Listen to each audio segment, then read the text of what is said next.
মছলা দিয়া হৈ গৈছে কেনেকুৱা দেখিছে আপোনালোকে এতিয়া পদুনা তুলিব লাগিব কুৰাৰ লগত চাটনি বনাম ইয়া দেখিছে গাহৰি গাঁৱত গাহৰি পোহা হয় গাহৰি এটা লাভজনক ব্যৱসায় আৰু ইয়া চাওক গাহৰি পোৱালি দেখিছে যথেষ্ট পোহা হৈছে আৰু গাহৰি ব্যৱসায় এটা উত্তম ব্যৱসায় গাহৰি মাংসৰ চাহিদা বৰ্তমান অসমত বহুত আছে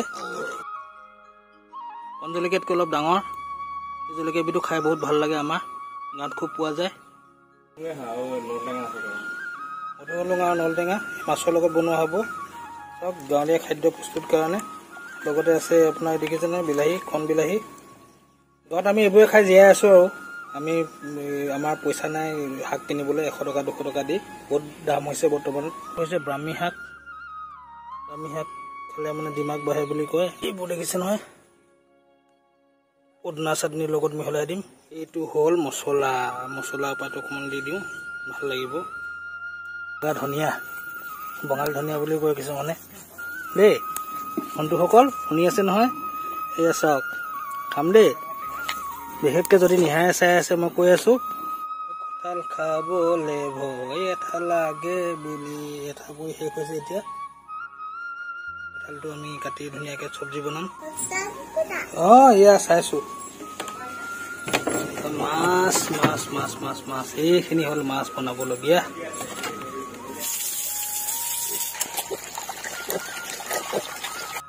কেঁচা হৈছে বৰ্তমান আমৰ চাটনি বনাই খাব পাৰি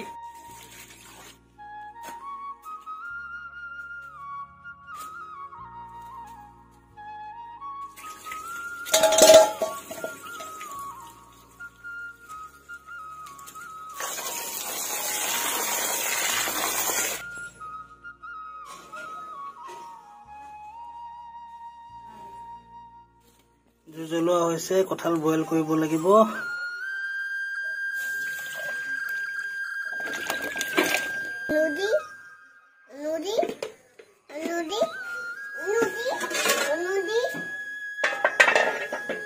হালধি নিমখ দিয়া হৈছে একদম ইয়াত তেলত ফ্ৰাই কৰা হ'ব বহুত তৃপ্তি লাগে এইবোৰ গাঁৱলীয়া মাছ আপোনালোকে খাই পাইছে নে নেজানো এতিয়া বনাম আৰু এই বনাব বিকে মই এনেই আৰু হেৰি কৰি দিছোঁ আপোনালোকক দেখুৱাবৰ কাৰণে অলপ লোভ লগাই দিছোঁ দে ঢাল চেওঁ কৰিব দেই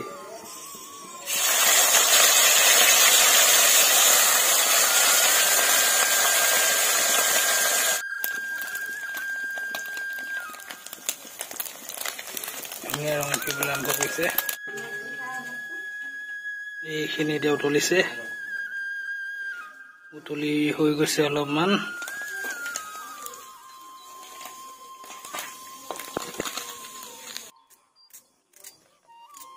এই মধুসোলেঙৰ লগত মাছ বনি আছে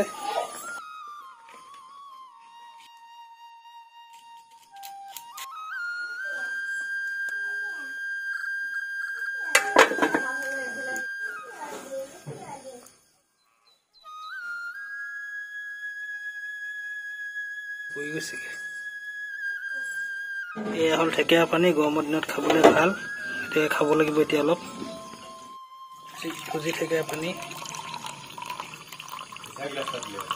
হ'ব নালাগে মজা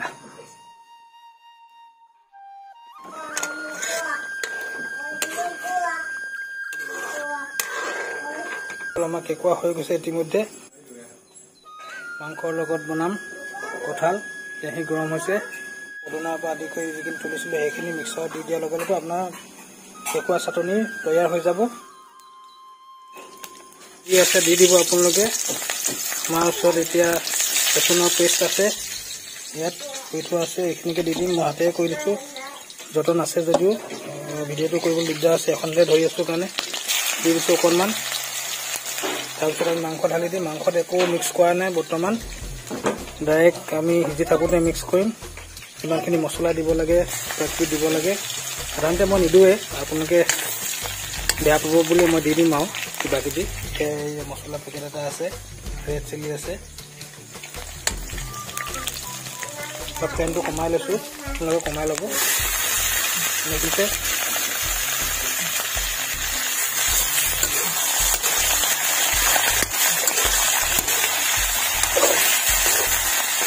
অলপ আগতে তেজপাত দিছিলোঁ। তেজপাতখিনি তেলতে ফ্ৰাই কৰি লৈছোঁ। আপোনালোকে কৰিব পাৰে। অলপমান হালধি আৰু নিমখ দি লৈছোঁ। কঁঠালখিনি দিলেতো অলপমান দিব লাগিব, যিহেতু কঁঠালত দিয়াই আছে ইতিমধ্যে, গতিকে কঁঠালত হালধি নিদিওঁ। নিমখটো চাই ল'ব লাগিব পিছত। মাংস ৰেডি হৈ গ'ল। এইখিনি মিক্সাৰত ভৰাই দিয়াৰ লগে লগে আপোনাৰ হৈ যাব। এইখিনি কঁঠাল বইল কৰা হৈ গৈছে ইতিমধ্যে। কঁঠালৰ লগত আলু দিয়া আছে, তাত ঢালি দিম।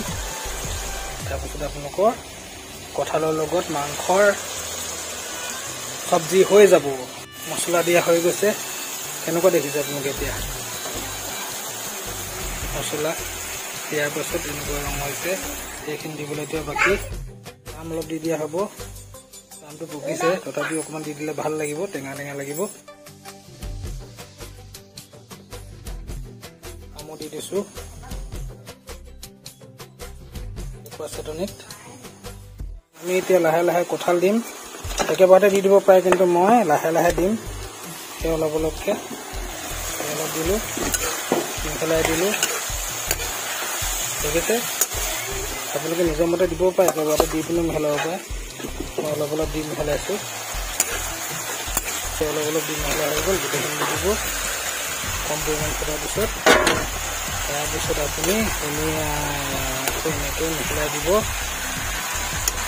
কঁঠাল নি মাংস ধৰিবই নোৱাৰি, বিৰাট ধুনীয়া গোন্ধাইছে। এই গোন্ধটো পালে আপোনালোকৰ ইমানেই লোভ লাগিব যে ইয়ালৈ আহি খাওঁ খাওঁ লাগিব। এয়া শব্দ শুনিছে, কেঁকুৰা চাটনি বনাই থকা হৈছে। আজি বিশেষ একো নাই, এনেই আৰু গাঁৱত প্ৰতিদিনে খোৱা যিটো খাদ্যবিলাক, সেই খাদ্যবিলাকৰ অন্তৰ্গত এই যিখিনি খাদ্য বনোৱা হৈছে, সেইখিনি আমি সদায় খোৱা নিচিনাই বস্তু। আজি এনেই মন গ'ল এটা বনাই দিলোঁ আপোনালোকৰ কাৰণে ভিডিঅ' এটা। পদিনাৰ লগত কেঁকুৰা চাটনি হৈ গ'ল। বেছিকৈ গুড়ি কৰি দিয়া নাই, বেছি গুড়ি কৰি দিলেও খাবলৈ বেয়া লাগে। অলপমান পান মছলা দি দিছোঁ যাতে গোন্ধ ওলায় ধুনীয়া ধুনীয়া।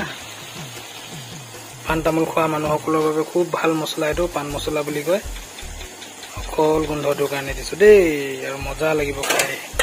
হ'ব আৰু অলপ সময়ৰ পিছতে আমি খাওঁ দেই। এতিয়া এইখিনি হৈ গ'ল বৰা। এই মাংস মাছৰ জোল আছে, এইখিনি আমি খাম এতিয়া। এইফালে বাঢ়িব লৈছে মাছৰ জোল।